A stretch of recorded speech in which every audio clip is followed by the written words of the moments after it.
y'all have had a stellar day. So, yeah, in the Bott household, I was trying to think, hey, what are we going to have for dinner tonight? And I was like, you know what? I am just in the mood for some comfort food. And one thing that screams comfort to me is pasta. Can I get like a raised hand emoji below if that is like your comfort food, my friends? And so we have not had the amazing bruschetta pasta in way too long. I used to make this all the time for our family, and then I just kind of got away from it. And I'm like, oh my word, we need to have this. So I'm going to show you how easy this is. And some of you have this much loved product, the Rock Crock. And if you have this, oh, good gravy, you are going to be in for a treat because you can whip this off in no time with things that you probably have right in your pantry right now.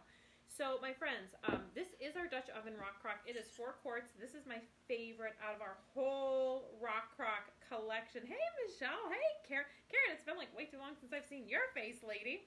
Anyway, and Michelle, I hope you're safe and sound up in there, up where you're at. I haven't seen you in too long either. And there is Stacy. Look at all you fun people coming on.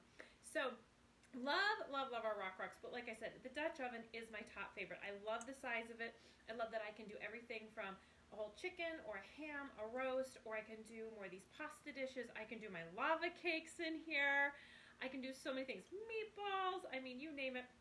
This guy. I mean, I can even do artesian breads. Okay? So, oh my word, Jen, right? Like, isn't it the best? It's such an old recipe, but it's so good.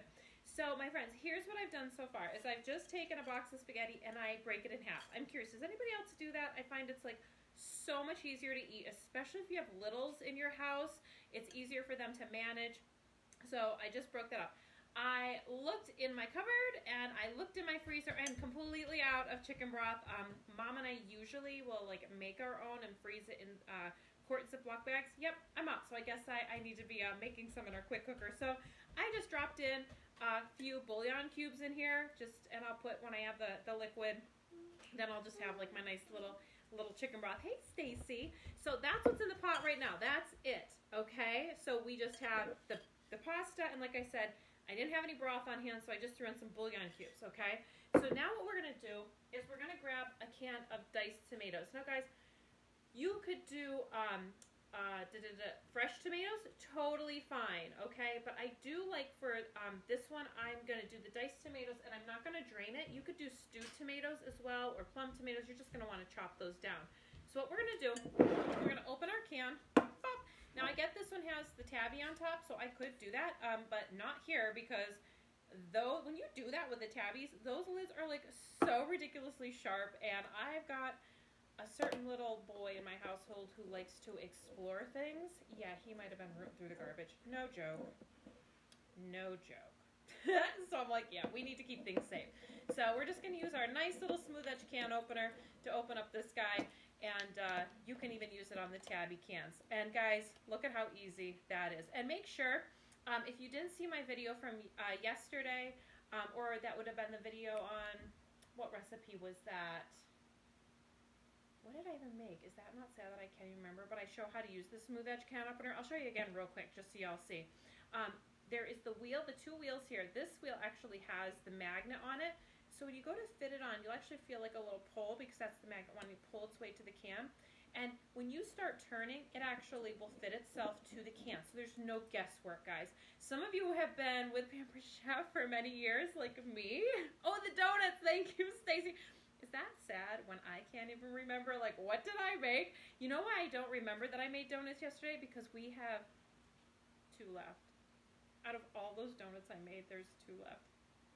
I won't tell you how many I ate. Anyway, so if you are like me and you have been with Pampered Chef for many years, you remember the old can opener. You had to do a little finagling with that. Not so with this guy. He fits himself on.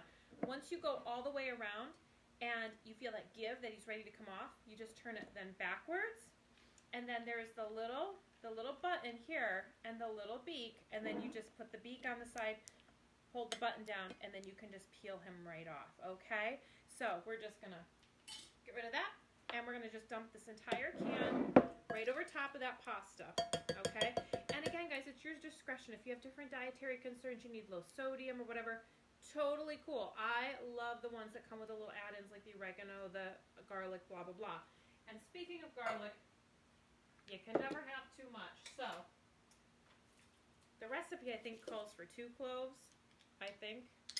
Yeah, how many would you be doing? If the recipe called for 2, how many would you be popping in here? Would you be doing 2? Would you be doing 4? 6? 15? Okay. Now remember, with our garlic press, you leave the skin on. Boop. Remember, we never store our garlic, our onions, or our shallots in the refrigerator because it's too damp. If you do that, your garlic, onions, and shallots will think that you have planted them, and they'll start growing green. Oh, Bonnie, you are the best. Yeah, 8 to 10 cloves. Love you. So never, ever, ever store them in the fridge because they will start growing those little green shoots, okay? Your best bet, guys, is just leave them in a nice little area somewhere on your counter, or even up in your cupboard, away from direct sunlight. They actually love terracotta pots with the saucers over them because terracotta pulls the moisture away. So they actually will last quite long if, you know, they would even last in your house. Just saying. But I know some of you grow your garlic, so you know that you do want to keep it away so that that garlic that you put your blood, sweat, and tears in lasts all through the winter, okay?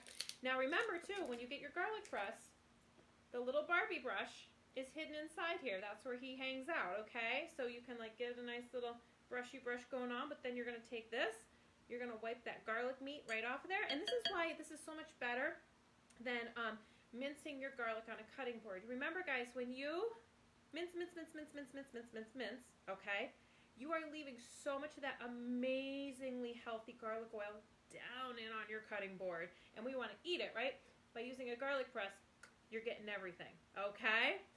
Bonnie, I will be over to your house to get some homegrown garlic. She's going to be locking her door tonight.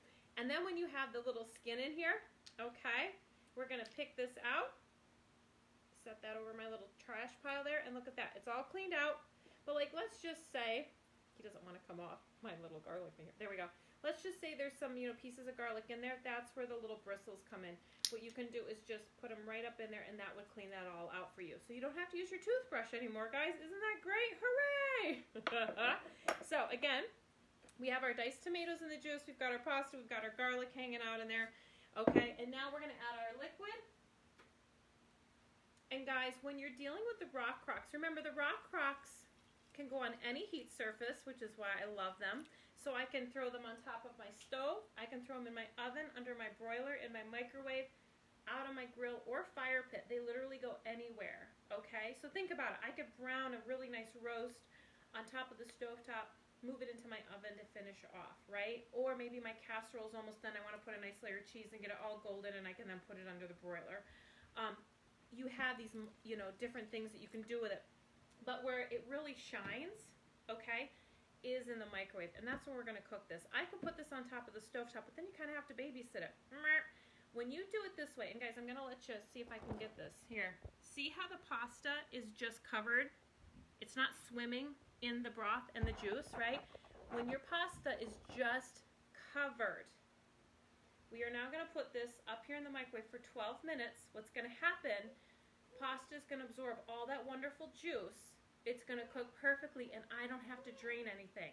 And then it's going to be ready for me to add my cheese and my chopped chicken too. Chopped chicken? Where's the chopped chicken? Oh, did I forget? I did it. I cooked it before. It's up here in the microwave in my other rock crock. Oh! So, let's take them out. Okay. And now what we're going to do is we're just going to put this guy in. Do you remember for how long? How long do we cook our pasta for? I don't know. 12 minutes. 12 minutes. Now, angel hair, because it's fine, it's going to take you about 10 minutes. Okay? So we're just going to pop it up. I don't cover it because then it could boil over a little. It's fine uncovered, guys. Just let it do its thing. Okay? So how long do we cook it for? 12 minutes. 12 minutes. And okay. Could I tell them the story where the milk boiled over? No, you can't tell them about the story where the milk boiled over. Get out of here. Oh, my goodness. So, guys, here, I want to show you. He's giving away all my secrets. In here, I have the chicken. Now, what is this red thing that I put on top? This is the boil over, okay? So if I was cooking pierogies or tortellini or pasta on the stovetop or potatoes, how many of you have a glass, like a ceramic top stove like I do? It's fine, but man, if anything boils over, you're like scrubbing it for like 18 years. It's ridiculous. So So that's where this guy comes in. Now, right now as I have it, this is actually a splatter guard. See? I didn't want the chicken to do all like kind of splatters all inside of my microwave. So right now it's a splatter guard, but check it. When I take the flour off, you see the little nubbies there? And there's this little hole in the middle. When I reinsert and put this over, what happens is the water comes up, it hits the little flour, okay, there's maybe you'll get lucky and it'll make that noise.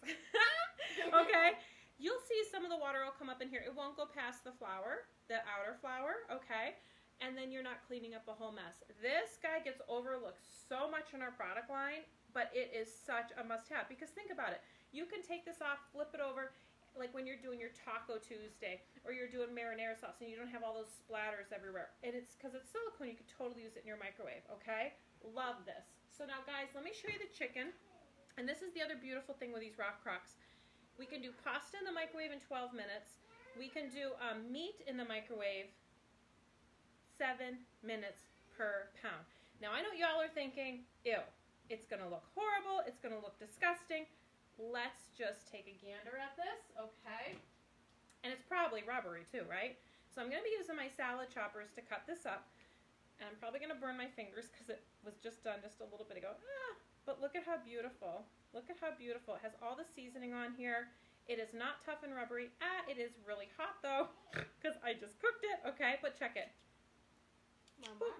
Wait a minute, baby. Okay. Look at that. Whoop. That is really hot, but I want to show you guys. And then check that out, guys. Look at how beautiful. See if I can do this. There's the seasoning. Look at how beautiful it is inside. It's juicy. It's succulent. And I don't know if I can tilt the camera. I don't know if I'll be able to do that. Well, I don't want it to fall in the pot and ruin my camera. But if you could see, in the bottom of my pot, there's about that much juice. Now, if I had put the glass lid on, guys, we would have had about double that, okay? And then I could have maybe made a gravy if I was going more that route. So just know, when you choose to do meat in here, so whether it's chicken breast, a whole chicken, pork chops, a pork tenderloin, anything like that, as long as you do 7 minutes per pound, it's going to come out perfect every time. Oh, Helen, you said, I have one of these. It works great. Never used as a splatter guard, but I will not. Yeah, Helen, like totally. Like somebody, when they showed that to me years ago, it like blew my mind. I was like, oh my word. Seriously, I love things that are multi-use. So guys, this is how easy this dinner comes. Oh, I need to start that in. This is how easy this is. You get your chicken cooked off. That way it can rest for when your pasta's cooking. So your meat is 7 minutes a pound. So if you do like a pound of chicken, that's going to be done in 7 minutes. Season it up however you want. That comes out while that is resting. You're tossing your pasta in. Pasta comes out.